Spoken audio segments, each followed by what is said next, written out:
ভাপা সন্দেশ বা চিত্তরঞ্জন কিন্তু আমরা খেতে সবাই পছন্দ করি। এক এক জায়গায় এটা এক এক রকম পাওয়া যায়।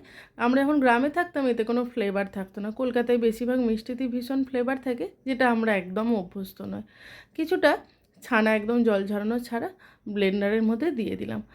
প্রায় 1 কাপ ছানা আর হাফ কাপ নলেন গুড় আমি এর মধ্যে দিয়ে দিয়েছিলাম। আর অল্প একটু দুধ দিয়ে খুব ভালোভাবে একটা ঘন ব্যাটার তৈরি করে নিলাম। এরকম ঠিক যেরকম কেকের ব্যাটার হয় সেরকম ঠিক কেকের ব্যাটারের মতো আমি তৈরি করে নিলাম। তারপর কেক টিনটা খুব ভালোভাবে ঘি ব্রাশ করে তার মধ্যে একটা বাটার পেপার দিয়ে সেটার মধ্যেও খুব ভালো করে ঘিটা ব্রাশ করে নিলাম। এইবার ব্যাটারটা ঢেলে দিয়ে ওপরে একটু কেশর দিয়ে সাজিয়ে নিলাম। তারপরে এটা জলের ভাপে প্রায় 40 থেকে 50 মিনিট আমি এটা ভাপিয়ে নিয়েছিলাম। তাহলে যেহেতু ব্যাটারটা একটু পাতলা তাই আমার একটু টাইমটা বেশি লেগেছিলো। ব্যাটারটা একটু ঘন হলে খুব তাড়াতাড়ি হয়ে যাবে।